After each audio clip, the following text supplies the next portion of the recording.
Hello, everybody. So, the character tonight is Xue Baochai. She was perfect. That was a trap. Xue Baochai and the cost of being the right woman. The perfect girl wasn't free. Every family has a girl like this.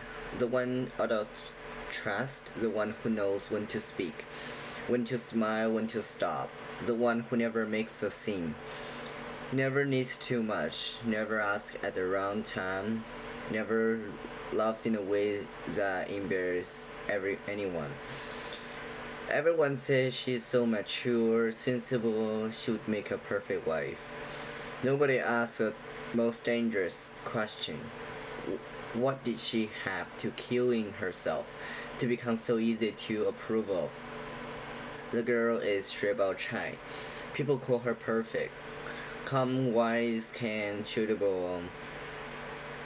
But in Dream of the Red Chamber, perfection is never innocent. Sometimes perfection is not a gift. It's a cage that has learned to look like virtue.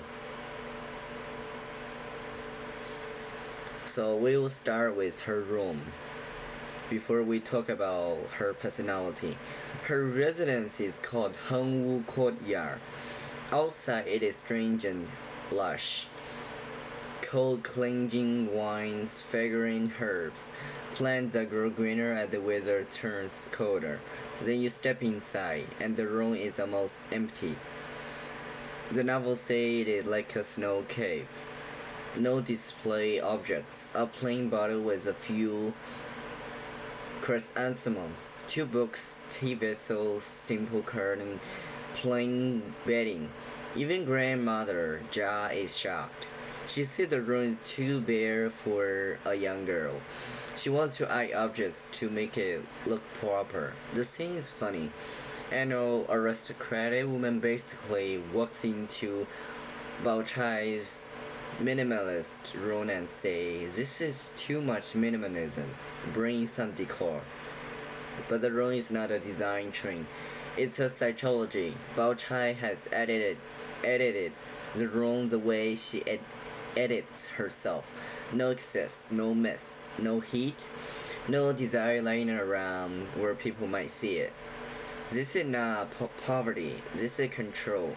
A modern viewer may see clean girl aesthetic, neutral color, no emotional maintenance, a perfect resume, a perfect room.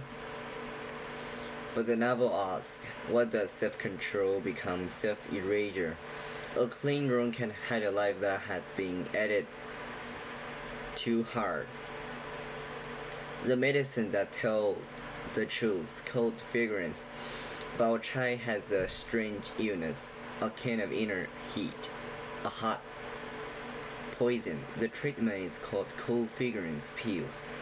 Cold fragrance. Those two words are the whole character. Fragrance is attraction. Life, body, presence, the thing that draw people near. Cold is restraint, distance, control. The discipline of not burning too visibly. Baochai now without fragrance. That would be too simple. She has fragrance, warmth, charm, and intelligence. But her whole life is a message for cooling it down. The cold fragrance pill is powerful because it refutes Lei's idea that Baochai is simply cold. The hot poison as human desire and vitality pressed down by external discipline, and the cure as a symbolic movement towards moral and social formation, not the absence of life, but life being cooled into an unacceptable shape. That's the key. Baochai not born dead inside. She's trained to survive. And survival for a woman in her world often means learning how not to appear hungry. Not hungry for love, attention, power, anything that would make others nervous. That's what makes her modern. How many people today live on their own cold fragrance peel, become agreeable, unbothered, professional, low maintenance, easy to promote, easy to marry, easy to keep around. And somewhere under all the calm, the body is still hot. She's not naturally obedient. She was corrected earlier. One of the most revealing scenes comes when Daiyu accidentally quotes line from romantic drama during a drinking game. That's what I have already talked about in Daiyu's episode. But I notice she doesn't expose her in front of everyone. She waits, and privately she teases Daiyu and warns her about reading the improper book. Others think Baochai conservative. She polices other girls, but that seems deeper. Baochai told Daiyu that herself once read this book too. She was not born safe. She was once curious, once playful, once drawn towards the forbidden. Then the outer world corrected her. So when Baochai warned Daiyu, she's not speaking as someone who never felt temptation. She's speaking as someone who survived being corrected. So the scene is not just moral instruction, it's initiation. Baochai is saying, I know the door. I walked towards it once. I don't know what happened when girls are seen walking through the round door. This is a very Chinese kind of growth. Not discover yourself and express everything. It's not, but nor the boundary, nor timing, nor what the room can bear, nor which truths must wait, nor how to remain intact inside a world that punish exposure. Westerner audience may not love the answer, but they understand it. Every conservative family has a Baochai, every corporate office has a Baochai. The person who says, I'm not saying the rule is fair, I'm saying I know the cost of breaking it. That's not freedom, but it's knowledge.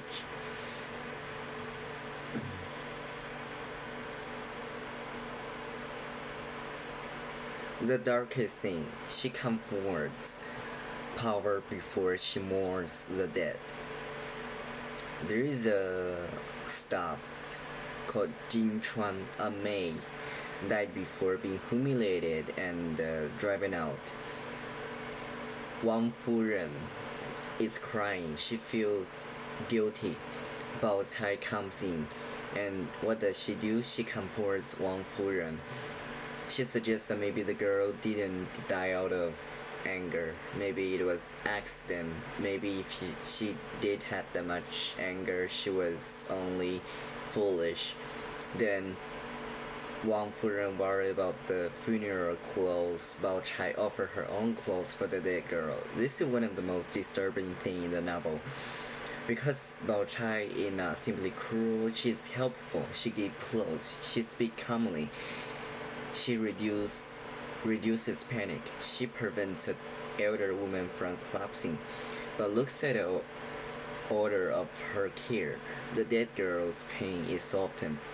The powerful woman's conscience is stabilized. The family order is protected.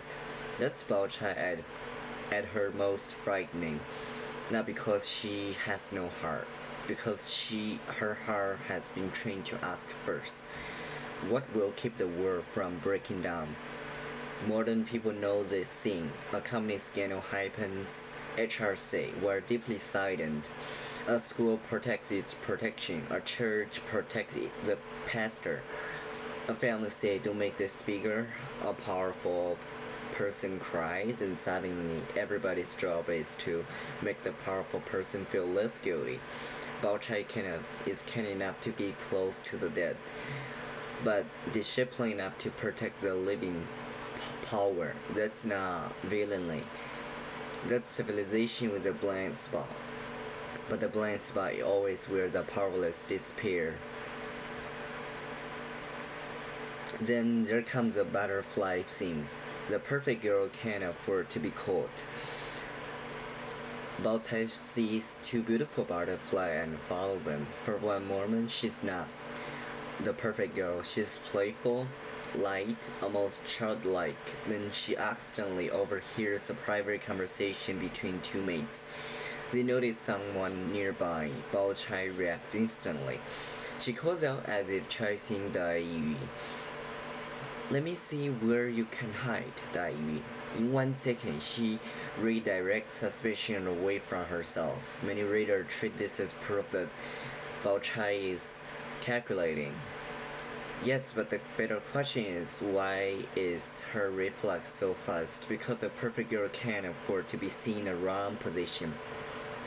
Caught listening, caught furious, curious, caught unserious, caught with appetite, caught outside the frame. So she creates an exit. It's not her noblest moment. It's her most human one. Baochai's moral danger often comes from speed. She sees social risk before conscience can slow her down. That's what perfection does to a person. It trains you to protect the image faster than you can ask whether the protection is fair.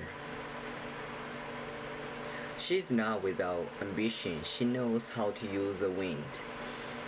The girl writes lyrics about willow catkins. Traditionally, willow catkin can suggest drifting, rootlessness, a fragile fate. Daiyu's version is sorrowful. Baochai refuses that. She says the topic is often written in a melancholy way, so she wants to make it good. Then she ends, may a good wind lend me strength and send me up to the blue clouds. That's Baochai's ambition revealed, not loud, not rebellious. Not I will destroy the system. More frighteningly intelligent, I will understand the wind and I will rise with it. This is a major cross-cultural difference. Western culture worship authenticity. Say what you feel, be yourself, break the system. Baochai represents another intelligence, timing, restraint, adaptation, and reading the weather of power. Baochai doesn't shout, I have ambition. She writes a catkin that knows how to catch the wind, and everybody understands. The cost of being the right woman. That's the heart of this episode. Baochai is a right woman, right for the family, right for marriage, right for elder, right for social order, right in silence, timing, and restraint. But the question is right for whom? A woman can be praised for being mature when she has merely learned not to burden anyone. Praised for being calm when she has learned not to show anger. Praised for being wise when she had learned to defend systems that would not defend her with the same tenderness. Praised for being perfect when perfection is only the shape the obedience takes after it becomes beautiful. That's why Baochai hurts, not because she's less sincere, because sincerity has taken another form in her. Daiyu is sincere as flame, Baochai is sincere as snow. Snow can preserve, and snow can bury. Why she belongs to the Grand View Garden is the gardens where young people briefly become more than roles. Daiyu becomes a poet of loss. Xiangyun becomes a host. Tanchun becomes a builder of order. Baochai becomes the most approved version of womanhood the garden can produce. This is not a simple victory. The garden gives her space, but the larger world gives her a function. She's the one who can marry well, calm the room, please elder, care others, protect reputation, carry the family's idea of good woman. The garden allows her brilliance, but the family know how to use it. That's a tragedy. She is not rejected by the world. She's accepted too well. Sometimes rejection, 无情, sometimes approval, that's something worse. It turns into what the world needs and call that your destiny. Xue Baochai was not perfect because she had no desire. She was perfect because she had learned how to cool desire before it became inconvenient. She was not calm because nothing burned. She was calm because she had medicine for burning. Her room was a snow cave. Her body held hot poison. Her kindness protected people. Her maturity protected power.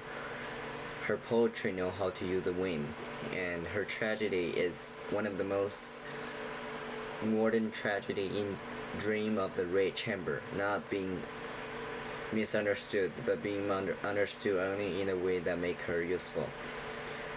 Everyone approved of her.